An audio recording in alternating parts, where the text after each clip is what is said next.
बहन। किशोर और पिद्दी दो भाई बहन थे। पिद्दी बहुत खर्चीले स्वभाव की थी। वो जितना कमाती अपने ऐशो आराम में पैसे उड़ा दिया करती। लेकिन किशोर समझदार था, घर को साथ लेकर चलना जानता था। अपनी बहन की जितना कमाता तो नहीं था, लेकिन फिर भी वो किसी तरह घर का खर्च चला लेता था। एक दिन पिद्दी किशोर से कहती है, किशोर तुम थोड़ा ज्यादा क्यों नहीं कमाते? मेरे दोस्त रोज मेरा मजाक उड़ाते हैं। अरे बहन, मैं कोशिश तो कर रहा हूं। अच्छा सुनो, अगले महीने रक्षाबंधन है, मुझे सोने का हार चाहिए, इससे कम कुछ भी ना लूंगी। अरे दिला दूंगा बहन। किशोर को पूरी रात नींद नहीं आती। उसके दिमाग में बस ये चल रहा था कि उसकी माली हालत इतनी बिगड़ चुकी है, अब वो सोने का हार कहां से लाएगा। अगले दिन किशोर सुबह सुबह घर से ये बोलकर निकल गया कि पिद्दी, मैं गांव से बाहर जा रहा हूं, कुछ दिन घर नहीं आऊंगा। किशोर ने अपने काम के साथ साथ फेरी में कपड़े बेचने भी शुरू कर दिए, जिससे वो ज्यादा से ज्यादा पैसे कमा सके। रात में वो एक बिल्डिंग की चौकीदारी भी करने लगा। अपने काम से थोड़ा बहुत समय निकालकर बस कुछ घंटे की नींद ले पाता था। और कब वो कुछ दिन एक महीने में बदल गए और रक्षाबंधन भी आ गया, पता ही नहीं चला। लेकिन किशोर अभी तक घर वापस नहीं लौटा। जहां वो काम करता था, पिद्दी के नाम का गुल्लक रखा हुआ था। किशोर ने उस गुल्लक को फोड़ा और सारे पैसे इकट्ठा करके एक सोने का हार खरीद लिया। घर में पिद्दी किशोर का इंतजार कर रही थी। तभी किशोर आता है। कहां चले गए थे? 4 दिन का कहा था और 1 महीने से पता नहीं कहां गायब हो गए थे। मैंने बस एक हार मांगा था और तुमने तो घर ही छोड़ दिया। अरे मुझे थोड़ा काम मिल गया था। कुछ नहीं, सब समझती हूं, बहाने थे तुम्हारे। अपनी बहन के लिए इतना भी नहीं कर सकते, कैसे भाई हो? चलो यहां बैठो, राखी बांधती हूं। पिद्दी ने किशोर को राखी बांधी। वैसे ही किशोर ने अपनी बहन के हाथ में सोने का हार रख दिया। उसकी खुशी का कोई ठिकाना नहीं था। वो मिठाई खिलाए बिना ही नेकलेस लेकर चली गई और शीशे के सामने अपने गले में हार रखकर देखने लगी। किशोर ने लड्डू उठाया और खुद ही खा लिया। ऐसे कई साल गुजर गए। एक दिन पिद्दी की नौकरी छूट गई। अब वो पूरी तरह किशोर पर डिपेंड हो गई थी। आए दिन किशोर को अपने महंगे महंगे शौक गिनाकर उससे पैसे मांगा करती थी। किशोर कुछ पैसे देना, मुझे पार्लर जाना है। किशोर बिना कुछ बोले उसे पैसे दे देता। ये क्या, 500? अरे इतने में तो मुझे पार्लर में एंट्री मिलेगी बस। अच्छा देता हूं ना ज्यादा। अरे कैसे भाई हो, अपनी बहन के लिए इतना भी नहीं कर सकते।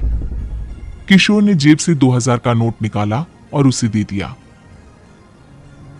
किशोर गरीबी में रह लेता था, लेकिन अपनी बहन को कभी कोई कमी नहीं होने देता था।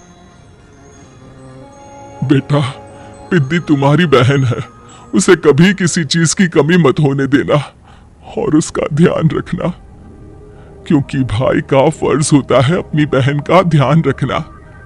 किशोर ने मां की कही ये बात हमेशा के लिए याद कर ली थी। शायद मां की इसी बात की वजह से किशोर पिद्दी की हर जिद पूरी करता चला आ रहा था।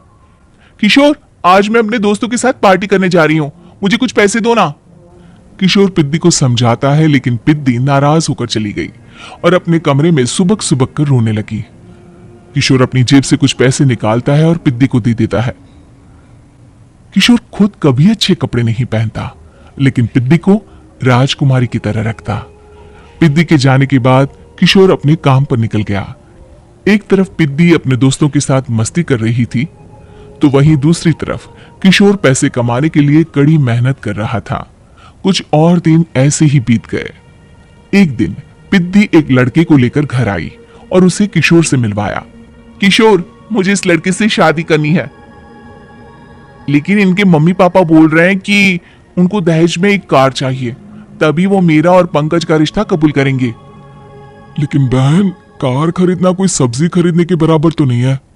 अरे कैसे भाई हो तुम, अपनी बहन के लिए इतना नहीं कर सकते? देखो, मैं ज्यादा इंतजार नहीं कर सकती, तुम्हें 1 साल में मेरे लिए कार खरीदनी ही होगी। अच्छा पंकज, एक काम करो, कल तुम अपने माता पिता को घर बुला लो, मैं उनसे तुम्हारे और पिद्दी के रिश्ते की बात कर लेता हूँ। अगले दिन किशोर के छोटे से घर में पंकज और उसके माता पिता आते हैं। बेटा, तुम्हारी बहन ने हमारी शर्त तो बता ही दी होगी। जी बेटा, तुम तो इतने छोटे घर में रहते हो, दहेज कहां से लाओगे? मैं अपनी बहन की खुशी के लिए सब कुछ कर सकता हूँ। पंकज और पिद्दी का रिश्ता तय हो जाता है। किशोर अब अपनी क्षमता से 4 गुना ज्यादा काम करने लगता है। सुबह सबके घरों में न्यूज़पेपर फेंकता, दिन में मजदूरी करता और रात में चौकीदारी करता। खूब मेहनत करके किशोर ने अपनी बहन की शादी के लिए पैसे जुटा लिए। उसने अपनी बहन के लिए कार खरीद ली। जब वो पिद्दी के ससुराल वालों से मिलने गया तो उन्होंने किशोर से और पैसों की मांग की। इस बार किशोर हार चुका था। पिद्दी, पिद्दी माफ करना, मैं तुम्हारी शादी उस लड़के से नहीं कर सकता। वो लालची लोग हैं, उन्हें सिर्फ पैसों से मतलब है। देखो किशोर, मैं पंकज से ही शादी करूंगी। क्योंकि पिद्दी ने तो किशोर की बात न मानने की जैसे कसम खा रखी थी। किशोर ने पंकज को घर बुलाया। पंकज, तुम अपने माता पिता को समझाते क्यों नहीं हो? भैया, वो हमारी शादी के लिए मान गए, मेरे लिए तो यही बहुत बड़ी बात है। हम एक काम कर सकते हैं, दहेज की रकम में से कुछ पैसे मैं आपको दे देता हूँ। अरे लेकिन समाज वाले क्या कहेंगे? अरे जब दुनिया को पता चलेगा तब ना। अच्छा, कुछ पैसे मैं अपने मालिक से कर्ज में ले लेता हूँ। कुछ पैसे पंकज देता है, कुछ वो कर्जा लेता है और अपनी उम्र भर की कमाई वो अपनी बहन की शादी में लगा देता है। आखिर में पंकज और पिद्दी की शादी हो जाती है। पिद्दी की विदाई के बाद किशोर बिल्कुल अकेला पड़ जाता है। अब उसका कमाने में भी मन नहीं लगता। उधारी वाले रोज घर में आकर बैठ जाते हैं। अरे किशोर, अब तो पिद्दी की शादी को 5 साल हो गए, अब तो हमारा पैसा लौटा दो। चाचा, पिद्दी के जाने के बाद किसी भी काम में मन नहीं लगता। अरे तो हमारा पैसा कैसे वापस मिलेगा? जी, कुछ करता हूं मैं। किशोर के ऊपर बहुत सा कर्जा चढ़ गया था, इसलिए उसने तय किया कि वो ये घर बेचकर सबके पैसे लौटा देगा। अगली सुबह शहर के किसी साहूकार को उसने अपना घर बेच दिया और सबके पैसे लौटा के वो गांव छोड़कर चला गया। पिद्दी ने शादी के बाद कभी अपने भाई का हाल तक नहीं पूछा। किशोर को फर्क नहीं पड़ता था, बस ससुराल में उसकी बहन खुश है ये जानकर उसे खुद की खुशी मिलती थी और ये सोचकर कि उसने मां से किया हुआ वादा पूरा कर दिया।